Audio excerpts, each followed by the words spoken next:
예, 이러한 배경을 살펴보고 이제부터는 북러 간의 어떤 경제 협력 동향을 살펴보겠습니다. 그 왼쪽 그림을 보시면 북러 조약 변천사가 있습니다. 61년도만 하더라도 그 당시에는 소련이었죠. 구소련과 북한은 조소 우호 협조 및 상호 원조에 관한 조약을 체결하여서 자동 군사 개입이라든지 경제, 문화, 기술의 원조 제공 등을 하였습니다. 그 당시에는 소련이 그 당시에 그 사회주가의 가장 큰 형님이었기 때문에 이러한 조약을 통해서 북한에 지원을 하고 있었던 걸 알 수 있고요. 그리고 96년도에는 조소 우호 협조 및 상호 원조에 관한 조약을 폐기했습니다.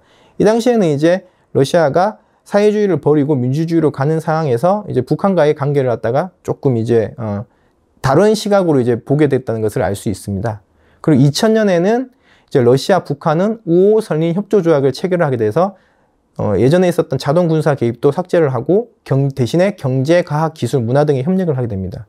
그리고 바로 2000년 7월 푸틴과 김정일 북한 국방위원장은 북한에서 북러 공동선언을 채택하고 2006년 8월 바로 푸틴과 김정은 러시아에서 북러 모스크바 선언을 채택하게 됩니다. 이 두 가지 선언에서 보면은 결국 한반도의 자주, 평화, 통일, 그리고 북러 철도 연결 등에 대한 내용을 담고 있습니다. 그리고 최근에 이제 김정은이 6월 19일 날 북한에서 만나서 맺은 협정이 바로 포괄적 전략 동반자 협정을 체결하였습니다. 여기서 그 북러 정상회담에서 체결된 포괄적 전략 동반자 관계는 경제 분야 협력 내용 자체를 살펴보면 식량 및 농업, 에너지, 원자력, 무역, 금융과 인공지능, 정보통신기술 등 과학기술 분야로 요약을 할 수 있습니다. 특히 경제협력 분야는 2023년 9월 극동에서 개최된 북러 정상회담에서 공식적인 협정서나 선언문이 발표되지 않은 만큼 당시 정상회담에서 공감대를 다룬 의제들이 10차 북러 경제공동위원회 등에서 구체화가 되었습니다. 결국 이러한 경제협력 분야는 러시아보다는 북한의 입장에서 더 절실하게 필요한 일방적인 분야가 될 수도 있었지만 러시아의 입장에서 지금 우크라이나 전쟁에 필요한 물자를 북한으로부터 지원받은 대가 또는 보상일 가능성이 높습니다. 이러한 신조약의 특징을 살펴보면 경제 분야뿐만 아니라 북한과 러시아 양국이 어떤 서방의 제재에 반대해서 공동으로 대응하겠다는 점을 명확히 했다는 것. 이것이 바로 서방 제재의 어떤 제재나 제약을 받지 않고 협력해 나가겠다고 선언을 하게 됐습니다.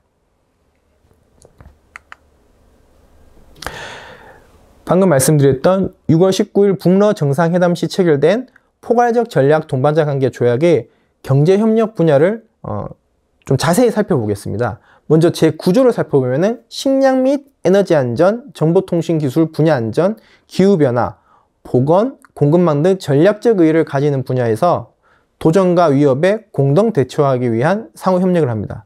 그리고 10조 무역경제, 투자, 과학기술 분야에서 협조의 확대 발전을 추진하고 있습니다.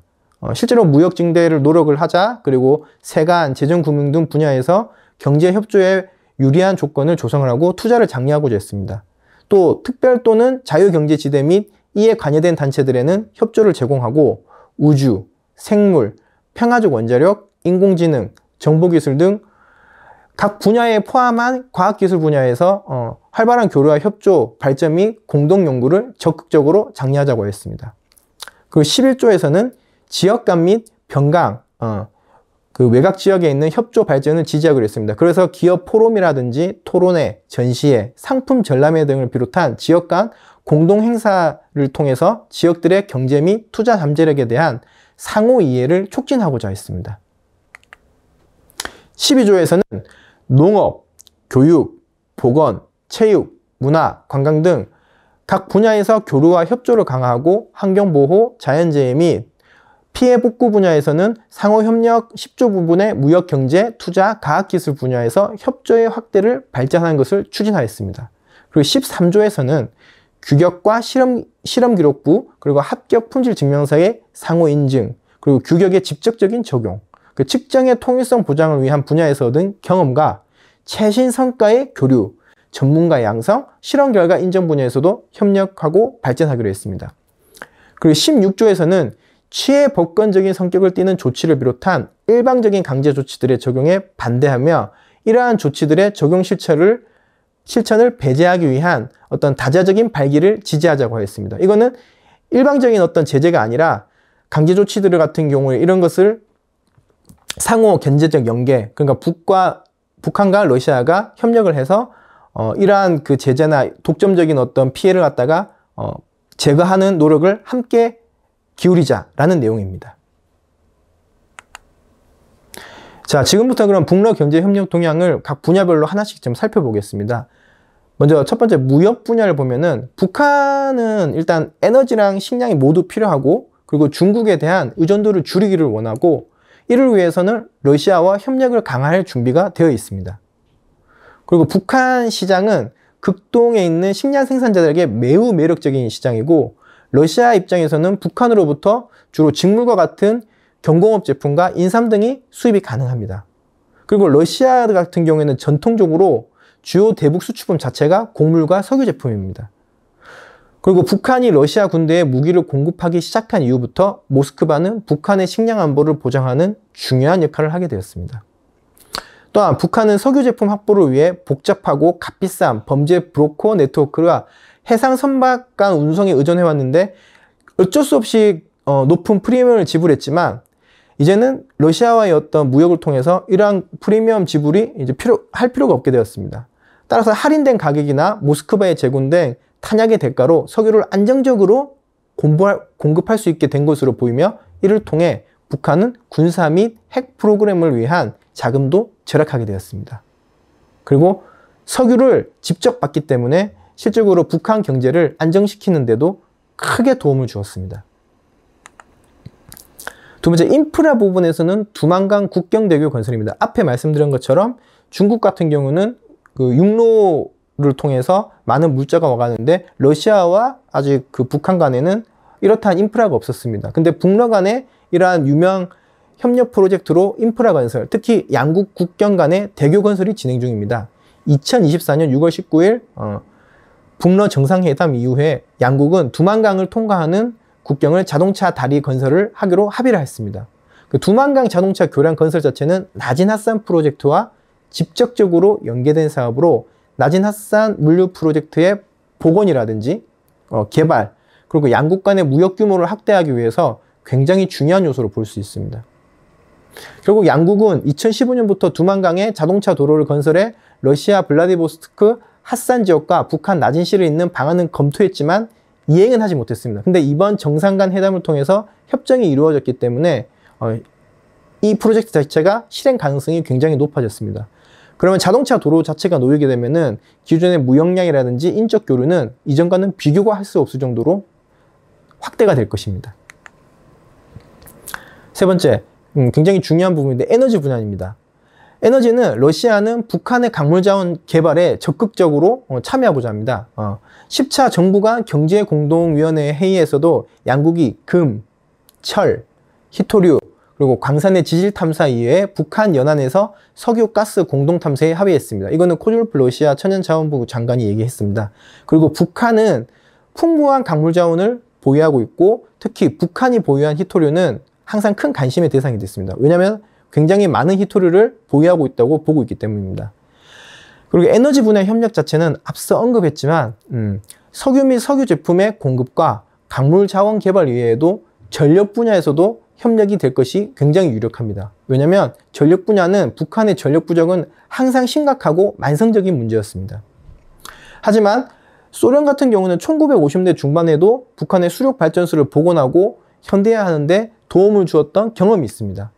또한 러시아 전력 엔진의 역량 자체가 기존의 수력 발전소를 개선하고 더 강한 수력 발전소를 건설하는 데도 유용합니다. 또한 러시아는 부유식 원자력 발전소 같은 이동식 원자력 발전소도 북한에 건설이 가능합니다.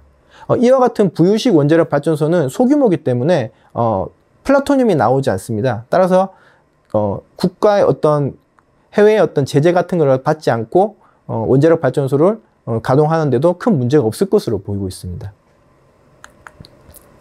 관광 분야입니다. 관광 분야는 국제사회의 대북 제재에 해당하지 않기 때문에 북한의 합법적인 외화벌이 수단이긴 합니다. 그래서 북한이 그동안 많이 준비를 해오고 스키장도 만들고 했지만 이미 기반이 갖춰져 있다는 점에서 협력 자체는 즉각적으로 실행이 가능합니다. 그래서 연해주 블라디보스톡에 위치한 관광업체 보스토크 인트로가 2024년 6월 10일 홈페이지에 북한 관광 상품을 공개했습니다. 3박 4일 나선시 관광 이런 식으로. 하지만 러시아의 관광객만으로는 북한의 주요 외화 획득 수단이 될 가능성은 실제로는 높지 않다고 보고 있습니다.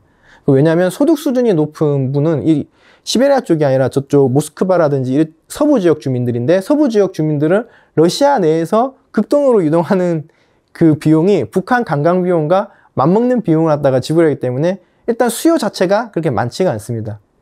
실제로 북한은 2024년 2월부터 여러 차례 러시아인 단체 관광 프로그램을 운영을 했지만 2024년 상반기 북한을 방문한 러시아 관광객은 600명도 되지 않는 현실입니다.